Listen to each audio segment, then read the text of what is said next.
What is up? Taylen Green, welcome back again on the Sports Spectrum podcast. Thanks for having me. Yeah, we're so excited that you're here, and the sun is coming up as we speak behind us. So I got to ask you, are you a multiple alarm guy? Do you get up immediately? How does that go down for you? I'm a 2 alarm guy. I have one before I actually got to wake up to get my mind right. Then I'll get up on the second one. That's a great way to frame it. I'm just getting my mind Just right. you got to get your mind right. Everything you do, you got to get your mind right. I like it. I'm going to steal that from you. I Okay. love it. Okay. Taylen, being here at the Senior Bowl, I'm so excited to talk about that. But where have you been training so far? I've been training in LA, Orange County area. Nice. I like Yeah. it. And just being here, the short time that I've been, there have been so many guys that seem like they're reconnecting or maybe even just meeting for the first time. Is there a specific guy here that maybe you didn't know before or that you have been waiting to see and reconnect with? I would say I'll shout out my roommate, Lewis Bond. Didn't know him. Roll leagues. Yeah. Didn't really know him before, and in this whole process, getting to know him better. So that's a pretty cool experience. I love it. I went to Boston College with Lewis. Oh, you So did? I'm all about Okay. it. Yeah, let's go. Okay. I love it. Looking back at your time at Arkansas, is there a highlight moment from your last season there? Um, I'll probably have to say senior night, just being with my whole family. Or I would have to say my hurdle LSU 2-point conversion. That was crazy. That was crazy. Pretty So, wild. When you think back to playing football in the backyard as a kid or just playing basketball with your friends, what's maybe something silly or serious part of your training that you can look back to and say, man, I'm so glad I was doing that at age 10, 13, 14 because it helped you be the athlete yeah. you are today? I'll just say how my parents pushed me to be great in not just football, but anything I do. They ain't care if I won or lost. They just cared about my effort and that I was training at home or in the backyard or anything like that. So the way they pushed me and loved me throughout the process. So. I've never been to a game at Razorback Stadium, but what's maybe one tradition or staple about playing there that you're going to miss on your next game day? Seeing the crowd, running through the A and just hearing the Woo Pig Suey chant. I would say that. I've never heard it, so I guess I got to get to a game at some I point. got to. It's definitely unique. One of one experience. I've heard you say, I wouldn't be at Arkansas without the Lord. And so would you mind just describing how you felt he led you to Arkansas? Yeah, it was definitely a journey to be at Arkansas. It was definitely a full circle moment. Coach Petrino actually was like my first offer in high school. So of course, I was at Boise State. Just prayed about it, and it's kind of hard to leave. When you're comfortable. Sometimes God has you to have to have faith and take a leap of faith to trust Him. That's the definition of faith. And so prayed about it, talked to my parents about it, and they're always praying for me and always praying for my sisters. So I mean, he just led me to Arkansas, and the rest took care of itself. But I'm just grateful for both experiences and um, the platform that I have. I don't take it for granted, and anytime I get opportunity, and thank you for having me for this opportunity, just to give all praise to Jesus, because I wouldn't be here standing today without him.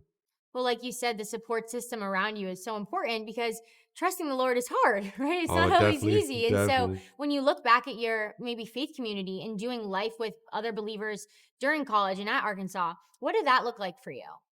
That's a big thing. You can't do it by yourself. You always have to have an accountability partner. It's kind of hard to do it all by yourself. I'm grateful to have a great group of guys around me. We had a Bible study on the team, and we'll do daily, or no, not daily, weekly check-ins.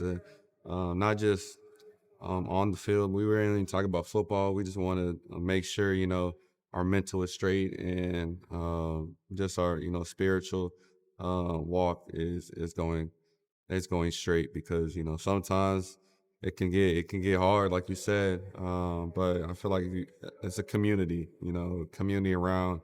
It takes a village, so that's what the biggest thing is. For that help for me. It's not just myself. So. And I'm sure those are relationships that you'll have for a very long Oh time. yes, definitely. People I met, are gonna be at my wedding. So all those are the people I call my brothers. I love that. That's really cool. And when you think back to just this last year of college football for you, I'm sure you learned a lot about the game, a lot of the X's and O's and all those things. But what's maybe one thing you felt the Lord really taught you through this last season of college football? Um, Trusting him. It didn't really go as I wanted. Of course, I wanted to win all those games, but he always has a plan. You don't understand now, but later you will. And just to be grounded on on your faith. If you always like, I try to remind myself of if I really trust in Him, like I shouldn't be worried. I shouldn't have anxiety. Like the verse says, "Do not worry about tomorrow." And I want to say it was Matthew. Um, and that's really a big thing. Just giving it to God. Any worries, anxieties, things that I'm going through, stress, just giving it to God, being on my knees every single day. I'll say, "Ooh, this year I started a prayer closet. I did a prayer closet in my apartment. That really helped me. That really helped me, and just get my prayer life um, right and better. So I feel like that's one foundation that I feel like people need to dive into. Who gave you the advice, or maybe how did you find out about doing that? In our Bible study, one of my teammates I want to say did a prayer closet, and he said he did journaling too. So that's another thing that helped.